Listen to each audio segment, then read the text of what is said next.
In this video, we're diving deep into the high-rolling collapse of Joseph and Gregory Mulhare, a pair of jet-setting brothers who ran a multi-million-pound drug empire from the shadows of the Wirral to the sands of Thailand. This wasn't street corner hustle. This was encrypted phones, underground labs, and 200,000 ecstasy pills cooked up in cellars while the bosses sipped cocktails in Spain. Cocaine in the north, amphetamines in the south, and a network stitched together with silence and fear. But when a trusted insider turned supergrass, the empire cracked wide open. From fake eBay parcels to armed raids, this is gangland gone global. Money, chemicals, betrayal, and a takedown years in the making.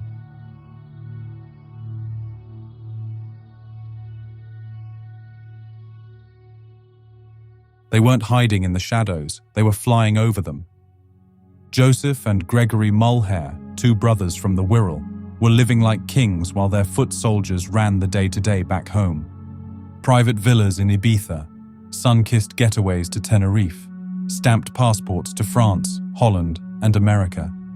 This was a life most only dreamed of. But it wasn't built on business, not the legal kind. There were no payslips, no tax returns. Gregory hadn't paid a penny to HMRC in over 5 years. This was a multi-million-pound op, running pure cocaine and ecstasy across borders while they lounged poolside with cocktails in hand.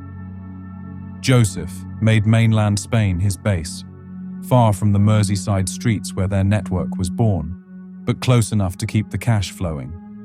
They lived lavish, but every flight, every villa, every ounce of luxury was soaked in Class A money. Their story isn't just another gangster tale, it's part of Merseyside's criminal DNA, another chapter in the long saga of syndicates that looked untouchable until they weren't.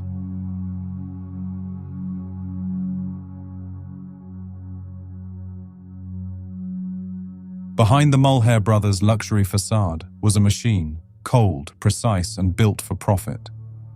At the top sat Joseph Mulhare, the principal, hands-off, invisible, untouchable.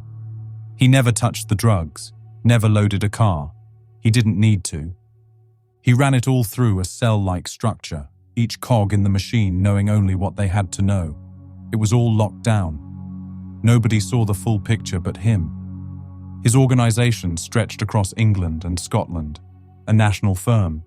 Communications were encrypted through PGP phones, military-grade tech used to keep every deal in the dark.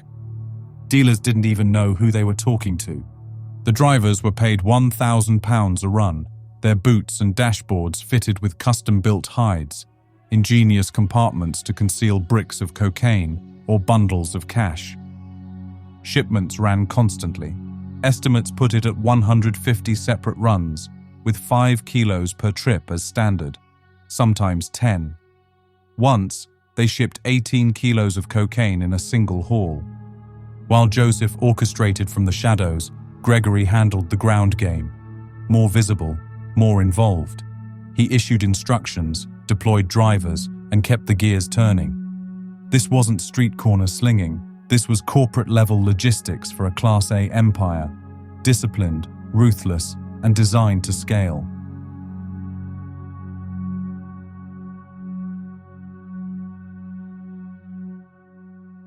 You don't run a nationwide drug empire without supply. And the Mulhares didn't rely on imports, they built their own factories. Hidden behind a door in Birkenhead, inside a residential home, was the heartbeat of their ecstasy operation. A cellar converted into a full-scale drug lab, underground, literally. From there, they pumped out an estimated 200,000 ecstasy pills. But that was only half the story. On the other side of the Wirral, in Rock Ferry, the gang set up something even more dangerous, an amphetamine lab. Not in a warehouse, not in the woods, in an empty high street shop, right in plain sight. They brought in chemicals, specialist tools, everything needed for production. The setup was straight out of Breaking Bad, except this wasn't a script. It was real, and it was lethal. Once the heat got too close, or maybe the smell, they moved the entire operation to a house in Spittal. This wasn't safer. It was just more discreet. The process wasn't clean. As they cooked up 200 kilograms of amphetamine, using 70 to 75 kilos of base oil, Gregory Mulhare and Ronnie Bateman were getting sick from the fumes. Burning chemicals, toxic air, risk of explosion at every step. But the product moved fast.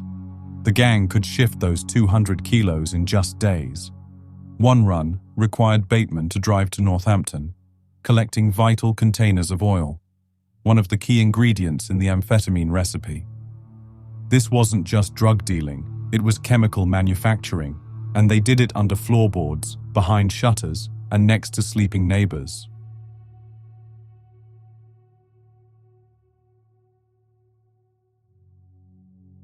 Once the drugs were made, they didn't sit still.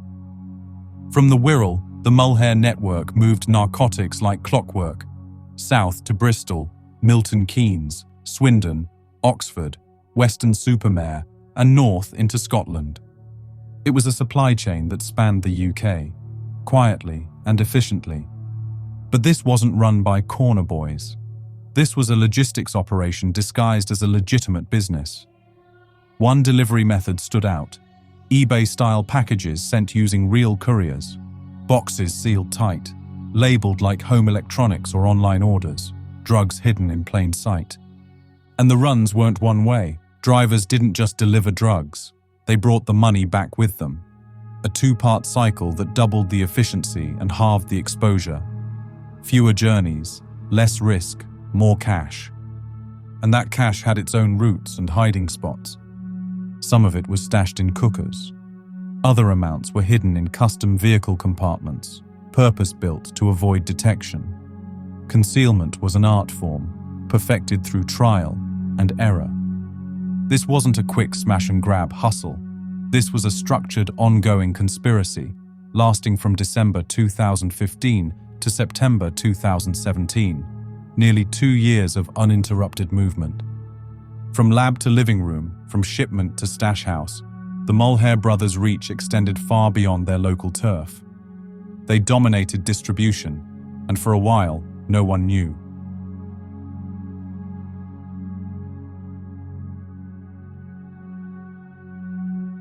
Every empire has someone who knows too much. For the Mulhare brothers, that man was Ronnie Bateman. He wasn't just another runner or muscle.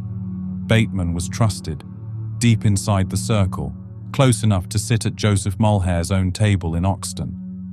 That kind of access wasn't handed out, it was earned. And it made him dangerous.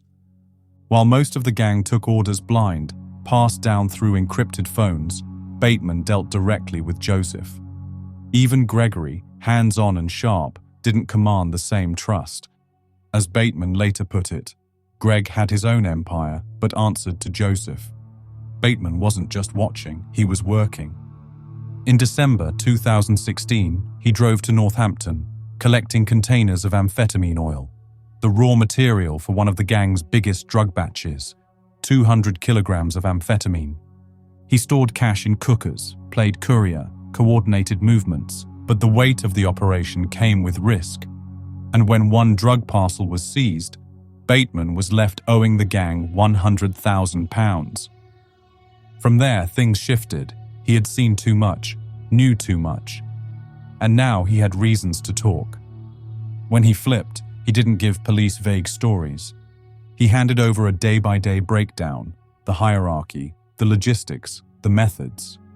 His testimony not only confirmed what detectives had already discovered, it deepened it. He exposed how decisions were made, how secrecy was enforced, and who really pulled the strings. The Mulhares built an empire on trust, silence, and control. Bateman was the crack in the foundation, the trusted lieutenant who turned the tide.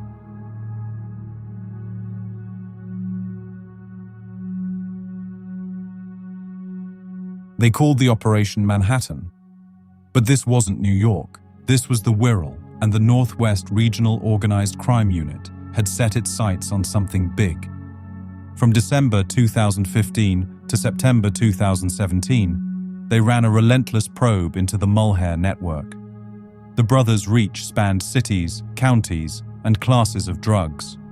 And it paid off. By the end of it, law enforcement had seized £66,000 worth of cocaine, £208,000 in MDMA, £336,000 of amphetamine, £420,000 of cannabis, and £80,000 in raw cash. Each bust chipped away at the gang's outer layers. By 2017, most of the key players were behind bars, but not the brothers. Joseph and Gregory were gone.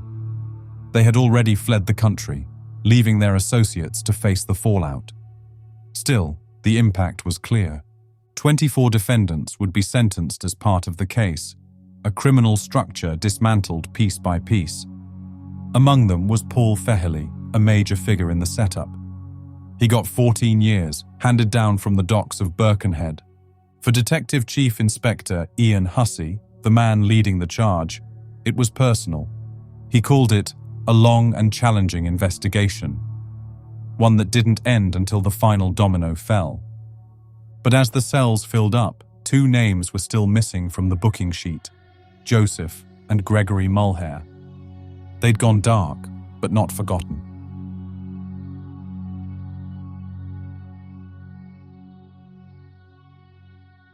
As the walls closed in, the brothers slipped out.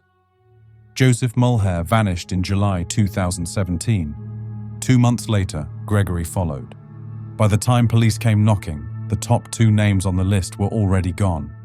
They met in Morocco, regrouped, and disappeared again, this time east, boarding a flight from Casablanca to Phuket, Thailand. But they weren't just hiding. They were still moving product, still pulling strings, keeping the machine running from halfway across the world. Early in summer 2018, they surfaced in Turkey. Their partners flew in to meet them. Proof that business was still active and loyalty still intact. From there, it was back to Morocco and then again to Thailand. The pattern repeated, far-off places, with no extradition treaties and low law enforcement pressure. It was a deliberate strategy, not a panic move, but a calculated relocation. While their crew stood trial back home, Joseph and Gregory lived free, sun-drenched and disconnected, at least for a while.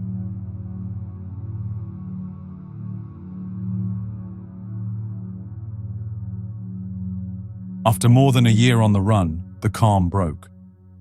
November 2018, deep in Thailand. The Mulhare brothers, once lords of a multi-million-pound network, were asleep in a hotel room. Quiet, unbothered, and untouchable. Then came the knock. The Thai police didn't come lightly. They kicked in the door, armed with semi-automatic weapons, ready for resistance. But there wasn't any. The brothers were caught off guard, woken and handcuffed before they could speak. A photo captured the moment Joseph and Gregory Mulhare sat on a hotel sofa, hands bound, grimacing as Thai officers stood behind them.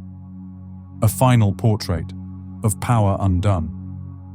But now came the choice: stay in Thailand and rot in a squalid jail, or face justice back in the UK, on their own turf, under their own system. They didn't hesitate. They chose extradition, voluntarily, not out of honor, out of fear. Because even behind bars, Britain was better than what awaited them in a Thai cell. The escape was over. Now came the reckoning.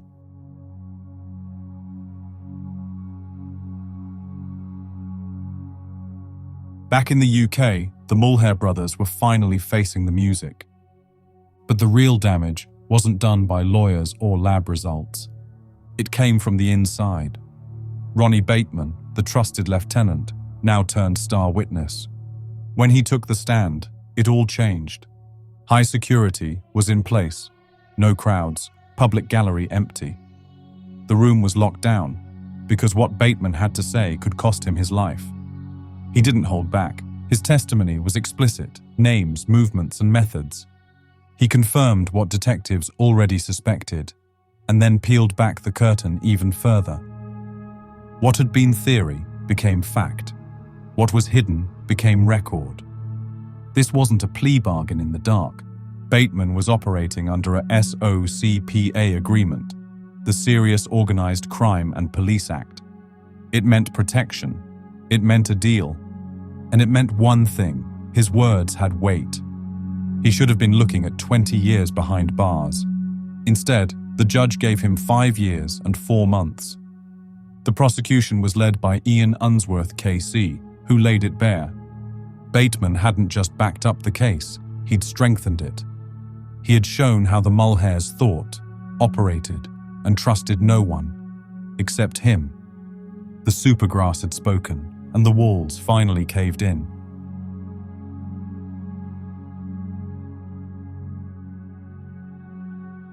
For years, Joseph and Gregory Mulhare had moved like ghosts, untouchable, unchallenged, and unbothered. But in the end, all empires fall. Joseph Mulhare, the strategist, the silent controller, the one at the top of the pyramid, was sentenced to 15 years and 4 months. The judge labeled him at the apex of all conspiracies. Gregory, his younger brother, was handed 12 years and 8 months. As the sentence dropped, he didn't flinch. "Nice one," he shouted. "See yous all later." Like the ending was just another chapter. But it wasn't. There were no planes waiting this time, no villas, no couriers, no encrypted phones. Just cold time. The Mulhare name once echoed through hidden labs and quiet back channels. Now it echoes through the prison system, a dynasty built on chemicals, cash, and control, brought down by betrayal, pressure, and time. This was the end. The phones went silent, the cars stopped moving, and the Mulhare name faded with them.